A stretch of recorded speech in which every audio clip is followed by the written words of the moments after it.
Вітаю вас у своєму вересневому садочку. Запрошую на прогулянку. Я Світлана. Ви потрапили у мій садок під Київ. Сегодня расскажу, как я обещала вам прогулку по саду. Расскажу немножко про розы. Уже начала, кстати, их обрезку. Интересное что-то покажу и расскажу. Про новые хвойные. Их немного, но показать есть что. Про свой пузырь-плодник, что я с ним сделала. Немножко про бордюры, вы спрашивали. Покажу, как все-таки зацветает мой рододендрон. Представляете, в конце сентября мой рододендрон решил расцвести. Ну и посмотрим, что у меня в саду и как. Идемте, будет интересно.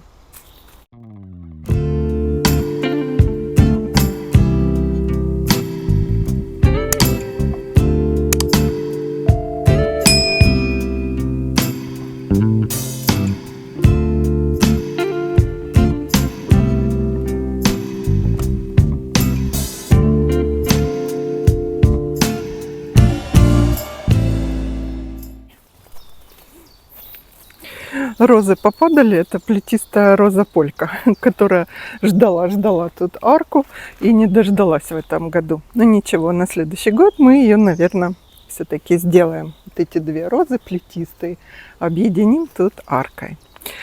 А начать свой рассказ, свою прогулку хотела вот именно с этого места, возле вот этих молоденьких кустиков Туя Мириам. Если вы узнали, есть роза Мириам, а это Туя Мириам. Я вам покажу ее немножко большую. И вот эту бабочка. Бабочек сейчас много, у нас тепло. Заморозков еще не было, погода стоит отличная. Туя Мириам. Если кто помнит, на этом месте у меня росли петунии. Не угадала с цветом, не угадала с формой, махровые, какие-то такие бабушкины цветочки, которые, некрасиво было. Больше сюда ничего такого сажать не буду.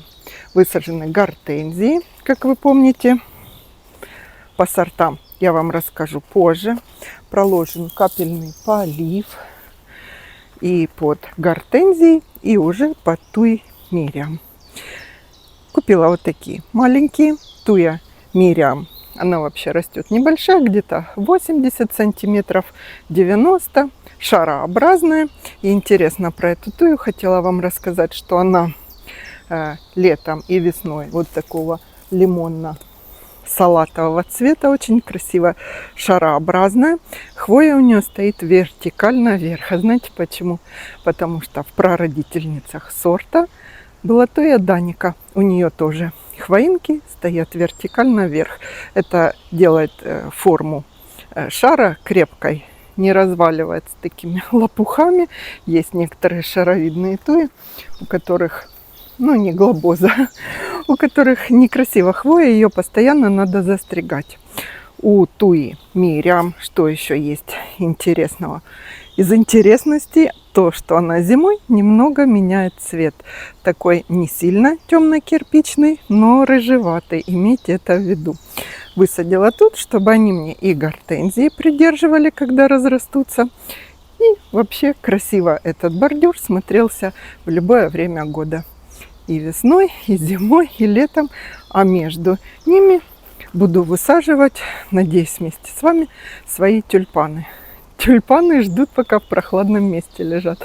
Еще рано луковичные высаживать. Ну а я жду. Кстати, заказала гиацинты и нарциссы. Куда сажать, еще не придумала. Но жду. Интересные сорта. Что еще за Тую Мириам хотела вам сказать? Идемте сейчас туда подойдем, я вам покажу ее большой кустик. Аккуратный, ровный. И я его не стригу. 2 года не стригла. Вот это место смотрится ярко и парадно. Вчера вечерком прошла тут, посмотрела перед съемками, все ли хорошо, было все хорошо. Ну а сейчас, когда мы пришли снимать, вот нам крот, что рано утром или ночью сделал опять очередная куча земли. Ну пусть будет, земля мне пригодится. А я вам хотела показать, вот она, туя. Мириам в ногах растет у роз мадемуазель. Миян и аспирин. Смотрите, какие аккуратные, ровные шарики. Я их не стригу. Это они наросли за 2,5 года. Вот эту тую, она немножко меньше. Как раз собаки мне испортили с одной стороны. Но заросла быстренько и хорошо. Сейчас она такая салатово-золотистая. Очень красивая хвоя у нее. Но постепенно от холода, от перепадов температур она будет немножко меняться в сторону кирпичного цвета. Сильно темной, как пирамидалисы, она не будет. Пирамидалисы прямо такие коричневые, кирпично-темные. А Мириам светлее туя. Очень нравится мне, тут бордюром она посажена. Ну и вот так, если мы пройдем по этой дорожке уже, которую Света сделала. Я подстригла немножко тут барбарисы колоновидные. Помните, я вам говорила, что барбарис Мария не очень быстро нарастает. Вот он с двух сторон. И он у меня почему-то стал менять цвет. А вот вчера я его обрезала как раз. Убрать надо. Менять цвет в такой какой-то грязно-желтый. Оранжевых оттенков у него еще нету. А вот туи хотела показать вам на примере, который я формирую. Это, по-моему, Даника Голд. Вот так у нее тоже с этой стороны еще не подстригла. Видите, вверх стоят у нее все веточки. Но у Мириам вот такой кустик. Сейчас поверну вам. Вот он. Смотрится очень эффектно. У кого такой туи нету шаровидной, очень даже советую. Изгородь моя из спиреи стала нарастать, зарастать. Темные розы еще цветут. Тут я не спешу обрезать. Эти розы, во-первых, очень долго цветут. А во-вторых, не боятся морозов. Красивая роза, Black Baccarat, Black Magic. Тут такая композиция удачная. А, вот еще вчера, когда пропалывала, тут, смотрите, маленькая деточка. Это будет новый кустик Барбариса Мария. На следующий год я его найду, куда отсадить. И хотела про вот этот пион вам, знаете, что сказать. Высаживался вместе с вами. Они у меня симметрично с этой стороны и с этой посажены, как мистер Эд. Но мне очень кажется, на 99%, что это пересорт. Почему? Потому что цветок совершенно не похож на заявленный сорт.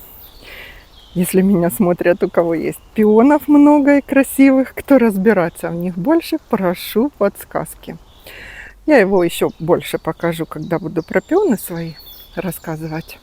Ну а сейчас хочу показать его огромнейший цветок, немного плоский, по центру часть лепестков еще в один, как бы розовидный такой бутон закрученный, не держит сам свои огромные цветы и имеет дивный аромат не пиона и не розы, какого-то парфюма, очень нежный, но такой, что хочется прямо окунуться в этот аромат и не выдыхать.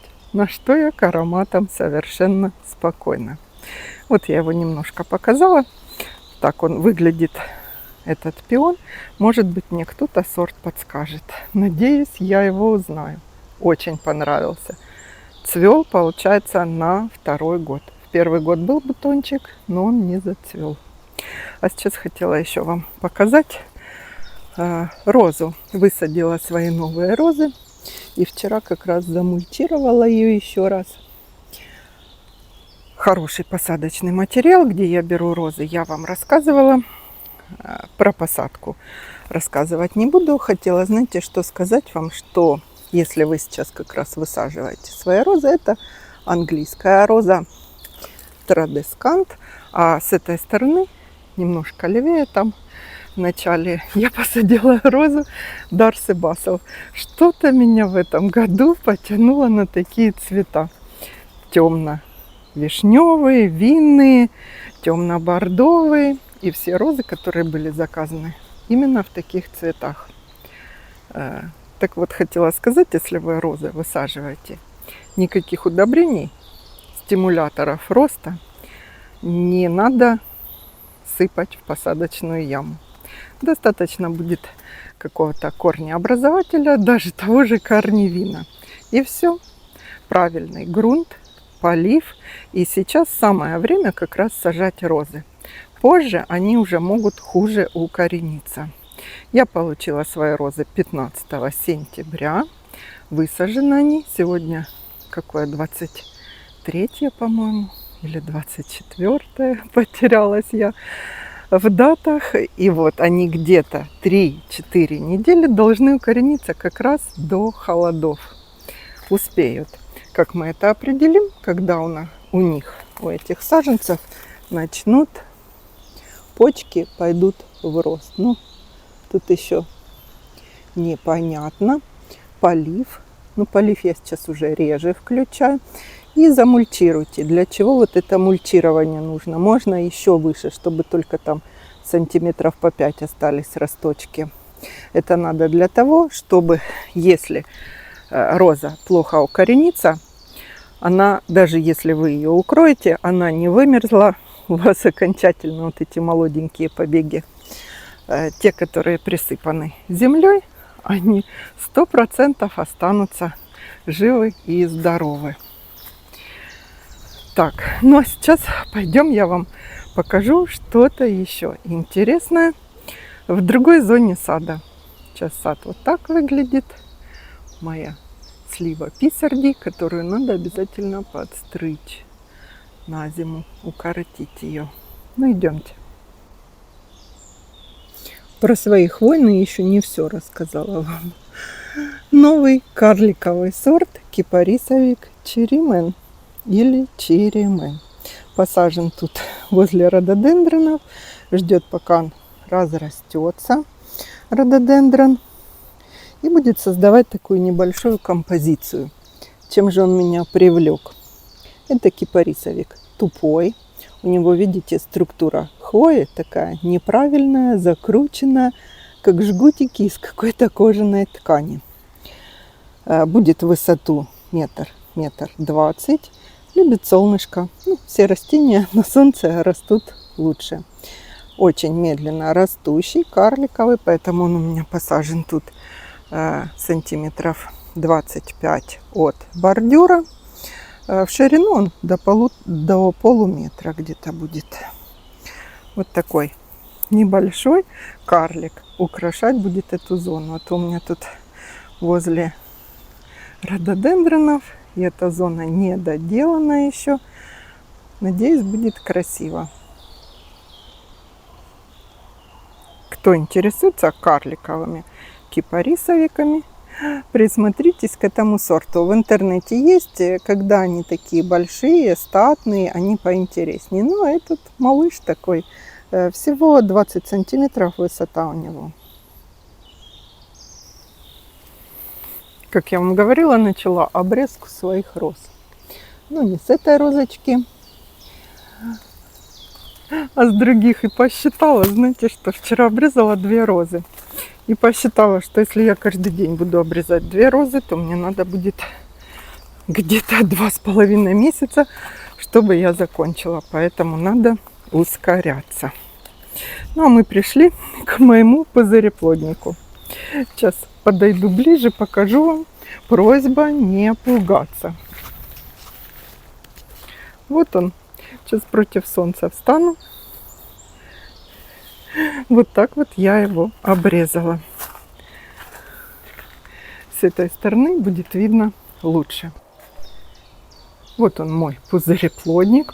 Снимаю с этого ракурса, чтобы солнце не светило. Таким вот он был. Небольшое видео до стрижки сняла. И такой он сейчас. У меня есть видео ровно 2 года назад. Я только начинала вести свой YouTube канал. И Видео, конечно, были такие скромные немножко неумелые. Вот так он выглядел по сравнению со мной.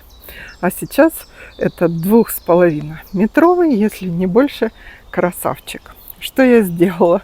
Я сильно оголила ему ноги, выстригла в солнечных лучах, он красив. Выстригла на высоту 1,70 м всю поросль, оставила только самые крепкие толстые ветви. Вот видите, я говорила, что я его рано отпустила в свободное плавание. Он форму зонта стал принимать слишком низко. Поэтому я его стянула кембриком, он немножко разваливался, и всю шапку подняла еще выше. Мне эта форма очень нравится.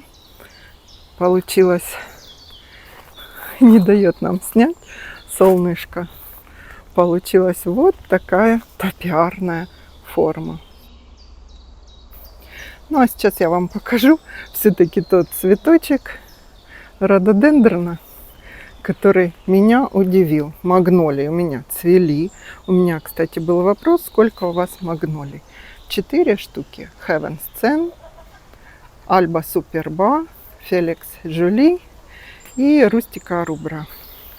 Ну вот он мой рододендрон. Это рододендрон Cunningham's White. Цветок еще полностью не раскрылся, но осталось ждать недолго. Надеюсь, прямо до морозов он покажет свою красоту. Сейчас она, конечно, не нужна. Достригла еще один куст барбариса я. Один вот ждет. Вот такие лохматые. Кто спрашивал, вот так они выглядят, барбарисы. Когда не стриженная форма. Это колоновидный барбарис. Как я это делала, там есть небольшие нюансы, которые можно посмотреть. Если мы подстригем все аналогично, будет очень красиво. Прямо аллея такая получится. Но я обещала вам немного про бордюры рассказать, которые я ставила. Блог мой, конечно, про сад, но только из-за того, что я по профессии инженер-строитель, конструктор, я владею информацией. Значит, бетонные бордюры, немножко вам только расскажу, выставляются на отсев или на мелкую фракцию щебня. Выравнивается, по уровню выравнивается вверх, или вкапывается в землю на подушку, или подсыпается подушку, потом в шахматном порядке 2 ляпухи с одной стороны, одна с другой фиксируется цементно-песчаным раствором. У меня на участке часть бордюров выставлена окончательно, а часть шатается и выставлена только направление. По причине того, что мы еще не знаем, какая плитка будет. Вначале выставляли окончательно, а потом я говорю, стоп, может же плитка чуть уже, чуть шире, и чтобы нам не пришлось пилить 200-300 квадратов плитки, мы потом просто немножко сдвинем и еще раз выровняем уровень наших бордюров. Выставляйте по уровню, можно немножко с наклоном, в зависимости от того, как ваш участок. Потому что, например, у нас перепад больше метра. Если мы все будем идеально ровно везде выставлять, у нас надо будет дорожки поднимать на метр. Вот тут круглая дорожка, она немножко с наклоном. Вот эта площадка ровная. Бордюры бетонные, сильно широкие, дорожные я не брала, 6 сантиметров с фаской с одной стороны. Высота их, по-моему, 30 сантиметров или 20. А у меня еще 2 лежат, я могу померить, напишу вам точно. Метровые. Если у вас круг или закругление, выбирайте полуметровые. Их легче поворотиками и снимать. Если вы будете прямо стык в стык делать, снимать у бетонных бордюров, у коротких меньше, надо будет не фаска, а края подпиливать. А метровыми круг сделать очень проблемно. Ну вот все, если кто решит сам ставить бордюры. Часть участка у меня поставлены пластиковые бордюры и кантри. Про бордюры у меня даже есть, по-моему, отдельное видео, где какие бордюры стоят. В принципе, ничего сложного, но дорожки на участке — это одно из самых главных. Я уже убедилась, грязь месить, ходить по тропинкам — это точно не дело. Ну, мне кажется, прогулка сегодняшняя по саду вам понравилась. Гвоздика моя цветет и цветет. Следующее видео хотела сделать, наверное, про гортензии. Ну, загадывать не будем. Задавайте свои вопросы. Спрашивайте в комментариях, что вам интересно. И, кстати, в начале октября или в конце сентября, как успею, сделаю видео ответы на вопросы. Задавайте, я буду собирать самые интересные. И мы посмотрим и узнаем что-то про мой сад. Как и что. Это роза, еще раз скажу, мадемуазель Миян. Довольно рослая девочка. Всего хорошего.